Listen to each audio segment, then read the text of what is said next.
Welcome to the channel, and I'm Lisa.Tayloraustin, licensed psychotherapist and expert witness. And today, my special guest joining us is Leonrwalker Jr. You might recognize Leon because he has several social media presence and has also been on this channel talking about narcissism.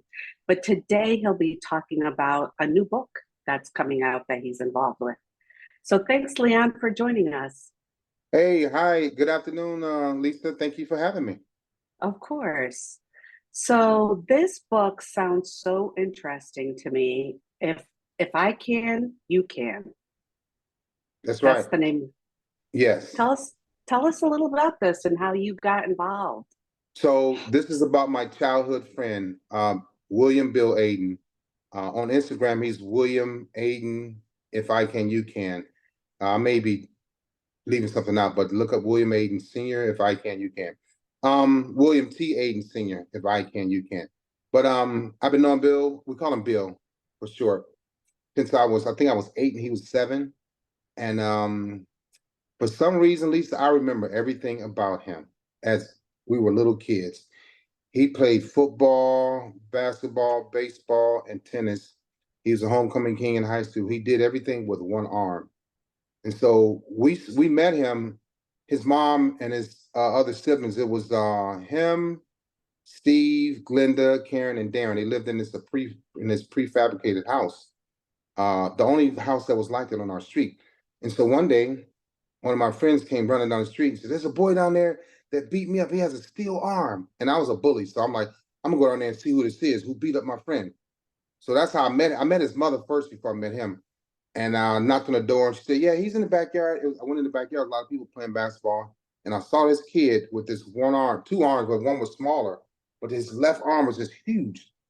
And he was back there calling other kids chump and "You can't beat me." I was like, he's the first kid I heard call another kid a chump. So I'm like, I looked at him, I was like, all right, I'm not gonna fight him. So I went back and told my friend, he said, "Did you get him? Did you beat him up?" And I was like, he wasn't home, you know. So I was like, I wasn't no, yeah, but anyway, I would go back later because his mom was so inviting. She would give us juices and stuff in the background. We eat lunch in the background, play basketball. But Bill's a very, very good kid. And he was tall, most taller than all of us. He's 6'5" now. He's about 240, maybe 235. But he was tall back then. He was strong.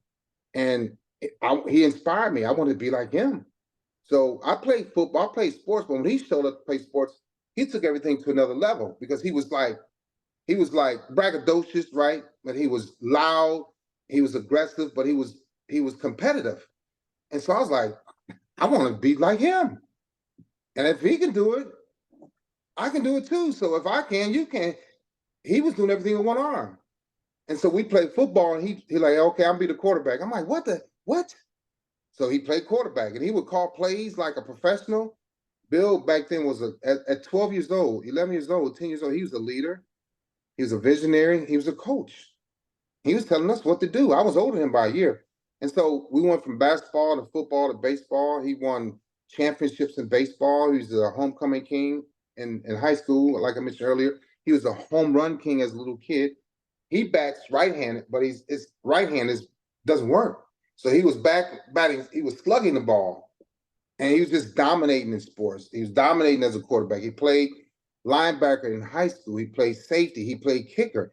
He was kicking the balls, and I'm like, what? So when you're around Bill Aden, you have to be motivated. You have to be inspired.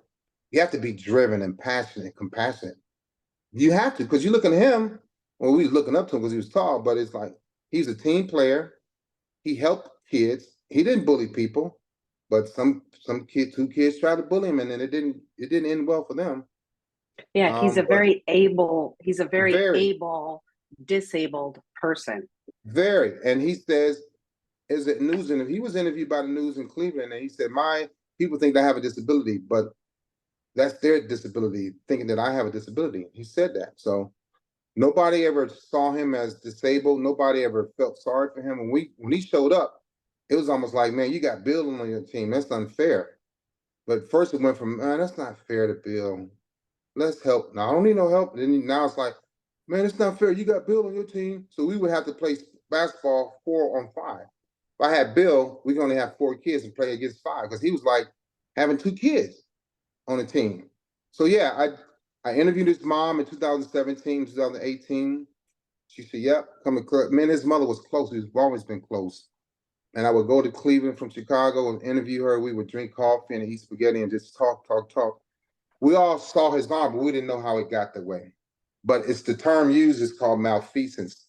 So when his mom went into labor with him in 1966, December 18th, at the time, he was the biggest baby born for the next 30, 35 years. He was 13.1 pounds and 26 inches long. So he's like a turkey, close to a turkey, you know, but I got the story from his mom, but the doctors separated his shoulder, broke his clavicle inside of her and delivered him that way. There was no C-section.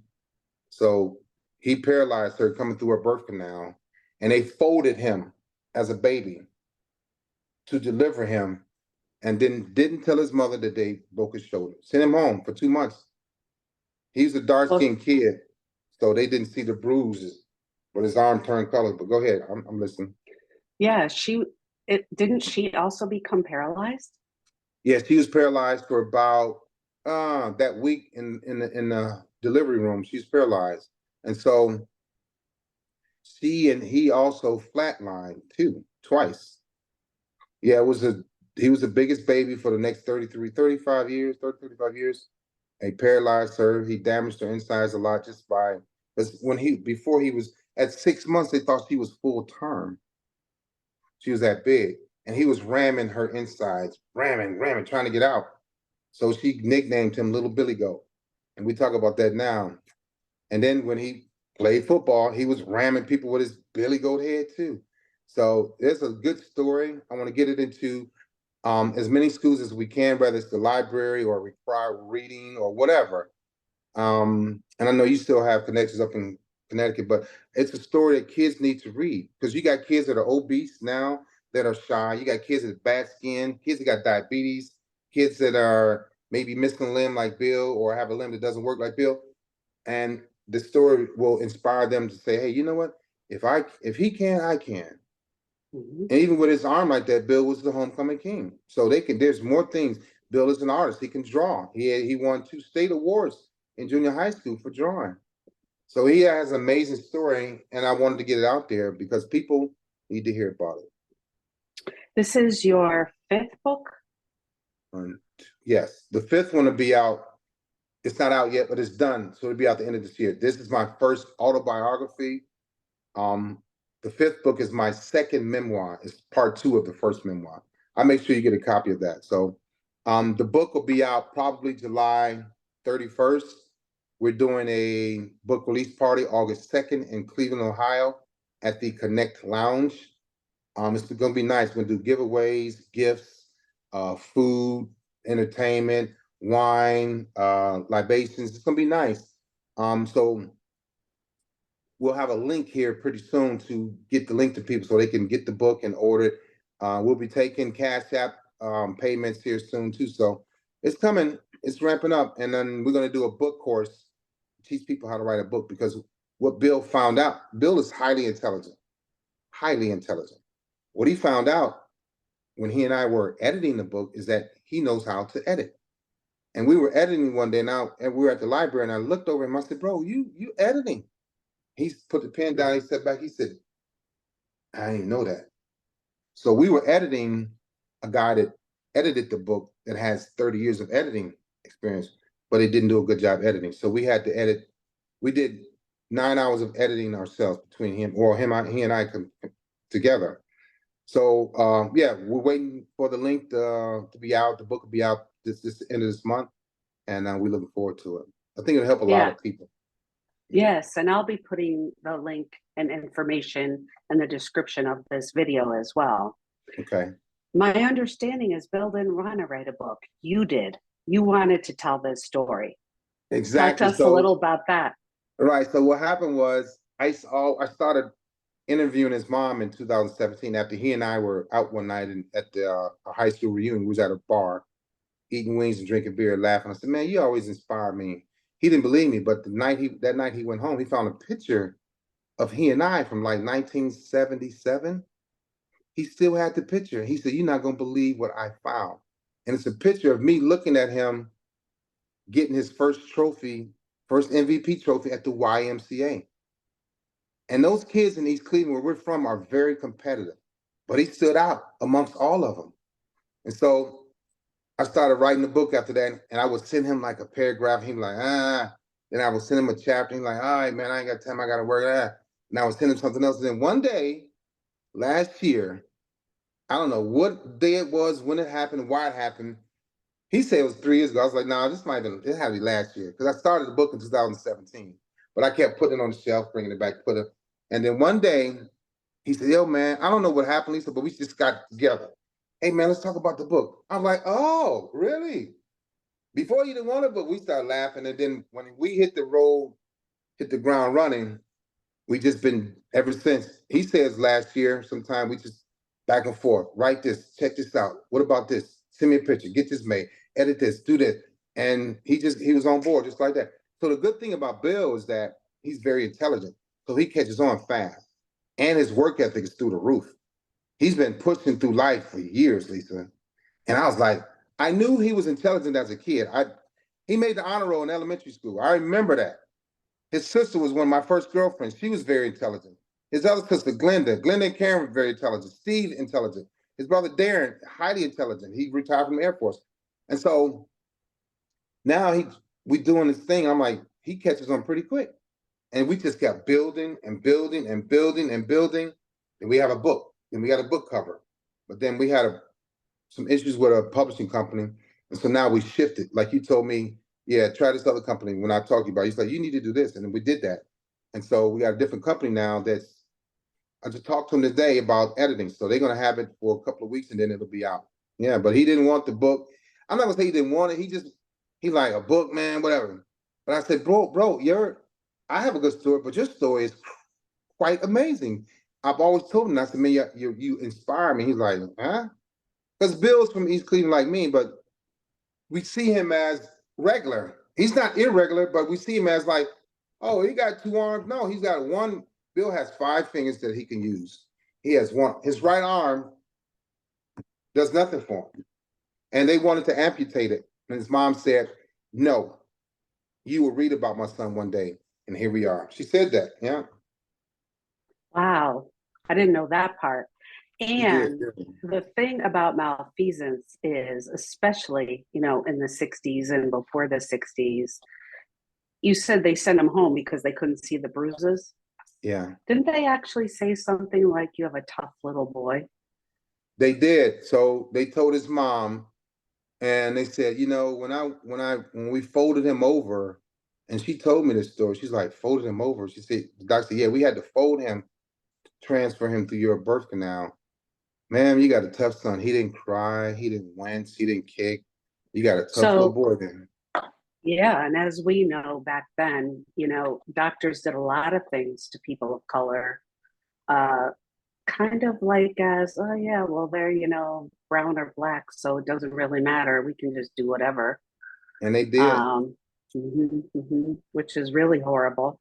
I'm glad you said that, Lisa. I'm gonna tell him to start talking about that back in the 60s, how they mistreated kids of color, women of color. Yeah, I'm gonna bring that up to him. There's a long history, Yeah. Tuskegee and everything else, right? That's Speaking of Tuskegee Institute, yeah, the experiment with was a syphilis, right? They injected him. His dad was a Tuskegee Airman mechanic too. Interesting. Right? Yeah. So you really saw in him when you were younger things, it sounds like qualities you wanted to aspire to. I did. I would always, when he showed up, I was there. When we played football, I was there. I'm like, yo, man, I'm gonna be a receiver, But yeah, I'm telling you. But only thing I missed, well, was sad about is I couldn't play baseball on his team. I got cut. He made the team, and he became a home run king. And I tried out for another team and made it, but we wound up playing him. And when we played him, I'm like, man, we got to play against this dude. But he was a winner. Bill is a winner, and Bill is aggressive, not in a bad way. Bill is driven. I mean, his motor is high, and he could have played in any. One of the coaches said he could have played in any D1 college, and he could have gone pro in probably any sport. Wow. So, it sounds like you really saw this was a story for me. I learned from it. Mm-hmm. I got, things that I appreciated about Bill growing up from him.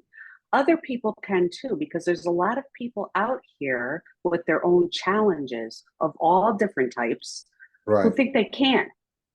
Exactly. And he is not. Look, I'm gonna tell you a little story. This broke my heart. That's my boy. But I forgot that he doesn't have two arms. He's got two arms, but I forgot only one works. Lisa, that's the he knows. So he said, "Yo, man, when you come in town, where do you want to go eat?" I said, "I want to get some crab legs." I'm thinking selfishly. He said, "All right, I found a place. I'll meet you there." So I drive to Cleveland. We pull up. We get in the booth. We sitting there talking. Me, him, and Demetrius is our drone guy. We talking and we ordering, and then the crab legs come. How you gonna expect him to open up crab legs with one? He said, "Yo, man, I can't, I can't crack these crab legs." And I laughed because that's my boy. But the lady that brought him, she's like, "Well, just for another $5, we'll crack them open for you." And he looked at her. He's like, "Will you?" So when we go to crab legs now, I pay $5 extra to crack open his crab legs. But that was a joke to me because I forget that he doesn't have the two hands like I do that he can use. So I was, and then watching him type, watching him call numbers on his cell phone, watching him sit at the computer, and sometimes he be like, "Yo, man, I sent you a document last night. Did you check it out? Did you read it?" And I forgot. He's got to type like this, Lisa. Mhm. He's got Yeah, to tie his shoes up. Well, and I'm like, I said, "Bro, I'm sorry." But he like, we laugh it off because I don't see him as being disabled. right. He doesn't sound like he is. He is, but he's not. He's not, and that's a great part of his story because even when we go eat, I see it. I'm like, I watch him type. We were at this dude. I'm telling you, his drive is through the roof. We're sitting there typing and editing. I fall asleep because I'm like, I can't go anymore. I'm tired. He over there got his glasses on. I'm Yeah, like, what the hell you doing?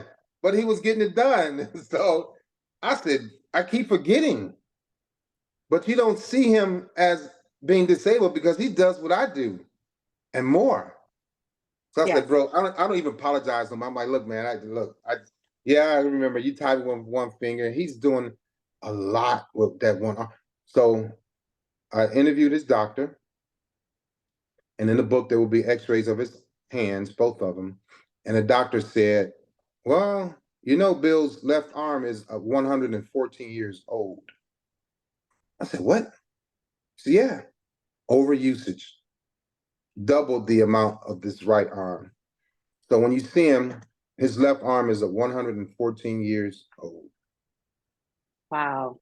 That blew me away. I said, this is coming from a world-renowned hand and arm specialist. He's in Cleveland, Dr. William Seitz, just retired in March.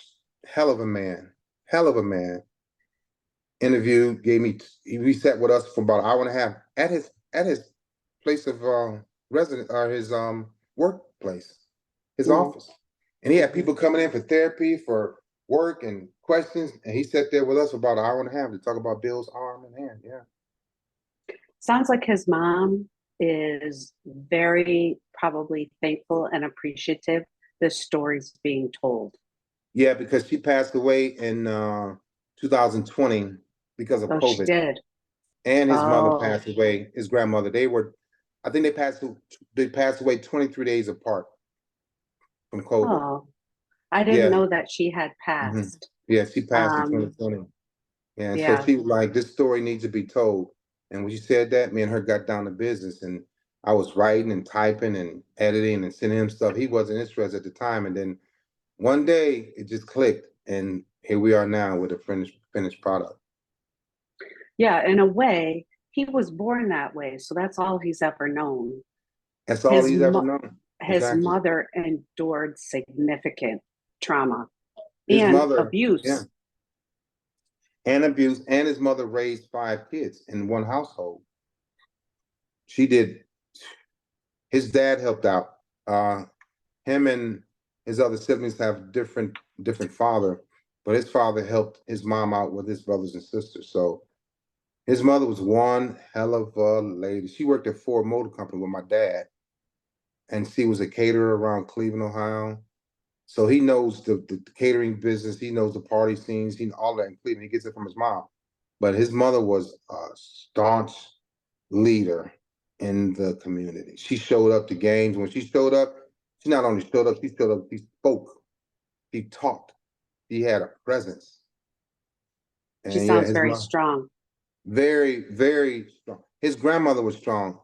Physically, we used to tease him about his grandmother because we used to like arm wrestle with her. I don't know if he remember that, but he remembers that. But I used to tease him about his grandmother being physically strong. But yeah, his mother and grandma, all of his siblings, all of them are strong. They're tall and strong and mentally strong. And they're very highly intelligent people. This is an amazing story, but it's also so, inspiring in the sense that here is a story of someone, who beat the odds and excelled. Didn't just make it, excelled.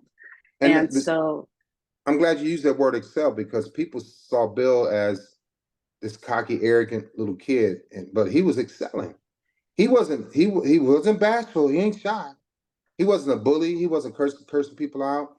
He'd wake up in the morning. He had to tie his own shoes, button up his own shirt. Okay, pour his own milk. He drank goat milk. I used to tease him about that.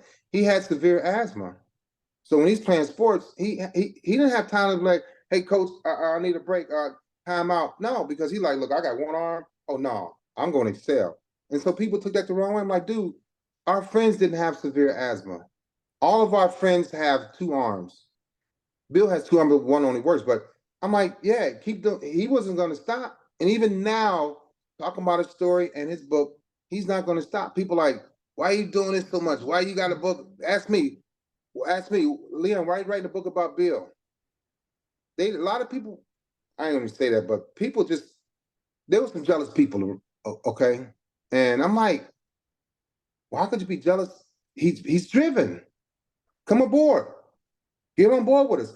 I tried to get people to be a part of this book, Lisa, and I had people that told me no. the People people that that told me no. mattered, the people that mattered said yes Thank you. and participated and will read it. That's right. And so Bill is very, very passionate. He excels at everything. He has to. And I think everybody should be that way.